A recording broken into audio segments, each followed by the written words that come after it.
selamat pagi anak-anak. Sudahkah kamu berdoa mengucap syukur untuk kebaikan Tuhan atas pemeliharaan dan perlindungannya?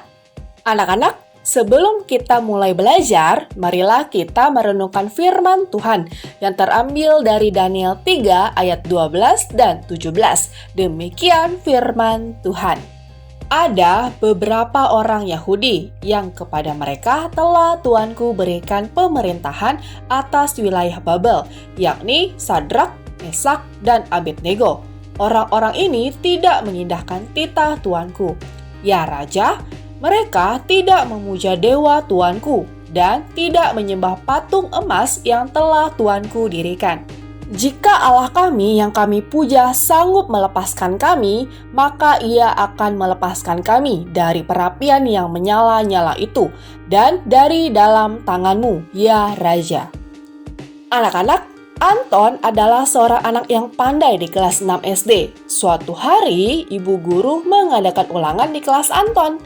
Pada saat ulangan akan dimulai, datanglah Budi, seorang anak yang terkenal nakal di kelas Anton. Budi tidak belajar dan tidak siap menghadapi ulangan. Lalu Budi mendekati Anton dan berkata, "Nanti saat ulangan kamu harus memberi contekan kepada saya ya. Awas kalau kamu tidak mau memberikan contekan. Nanti sepulang sekolah saya akan memukuli kamu." Menurut kalian, apa kira-kira yang akan dilakukan oleh Anton saat ulangan? Anak-anak, ternyata Anton tidak mau memberikan contekan kepada Budi. Budi sangat marah karena ia berkali-kali meminta contekan, tetapi Anton tetap tidak mau memberikan. Anton tidak mau memberikan contekan bukan karena Anton pelit, tetapi karena Anton tahu bahwa memberikan contekan adalah hal yang berdosa dan tidak Tuhan sukai. Anton tidak takut pada ancaman Budi karena lebih takut berdosa kepada Tuhan. Anak-anak, pernahkah kalian menghadapi pilihan untuk berbuat dosa atau tetap berbuat benar? Tuhan tentu ingin kita dapat memilih untuk tetap berbuat benar. Bagaimana caranya?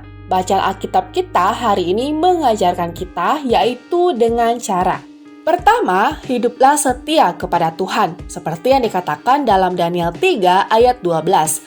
Ada beberapa orang Yahudi yang kepada mereka telah Tuanku berikan pemerintahan atas wilayah Babel, yakni Sadrak, Mesak, dan Abednego. Orang-orang ini tidak mengindahkan titah Tuanku. Ya Raja, mereka tidak memuja dewa Tuanku dan tidak menyembah patung emas yang telah Tuanku dirikan.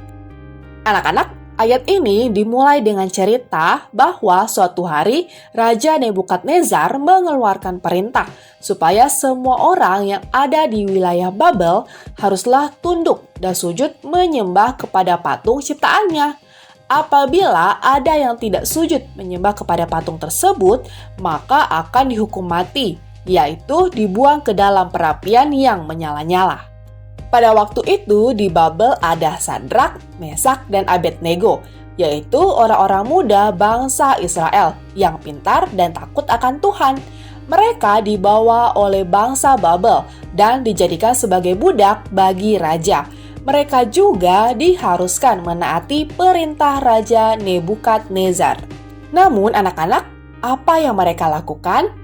Mereka tidak mau melakukan perintah dari raja itu karena perintah raja itu berdosa terhadap Tuhan Allah mereka.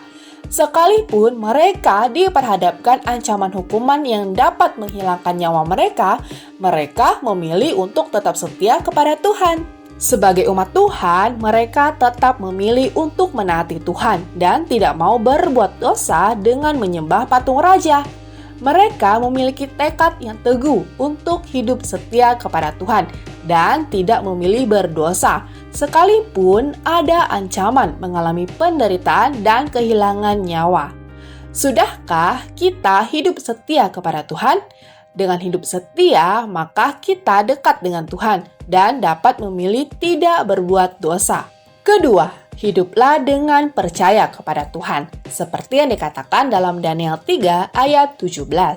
Jika Allah kami yang kami puja sanggup melepaskan kami, maka Ia akan melepaskan kami dari perapian yang menyala-nyala itu dan dari dalam tanganmu, ya Raja. Anak-anak, selain memiliki tekad untuk setia kepada Tuhan, Sadrak, Mesak, dan Abednego juga memiliki kepercayaan yang penuh kepada Tuhan. Mereka percaya bahwa Tuhan adalah Raja di atas segala raja. Tuhan lebih berkuasa daripada Raja Nebukadnezar. Mereka meyakini bahwa Tuhan adalah pemilik hidup mereka. Mereka percaya jika Tuhan menginginkan mereka untuk tetap hidup, maka Tuhan sanggup untuk melepaskan mereka dari hukuman itu. Anak-anak, dalam kehidupan kita, godaan untuk berbuat hal-hal yang berdosa sangatlah banyak. Kadang hal itu terlihat begitu baik karena memberikan kesenangan, atau kadang hal itu tampak begitu menakutkan jika tidak dilakukan karena ada ancaman yang merugikan atau membahayakan kita. Tetapi sebagai anak-anak Tuhan, kita diajar untuk menjadi seperti Sadrak, Mesak, dan Abednego yang memilih untuk tidak berbuat dosa. Kita pasti bisa untuk tidak berbuat dosa jika kita tetap setia kepada Tuhan dan mempercayai Tuhan sebagai Raja di atas segala raja yang bisa melindungi dan menyelamatkan kita dari semua ancaman iblis. Amin.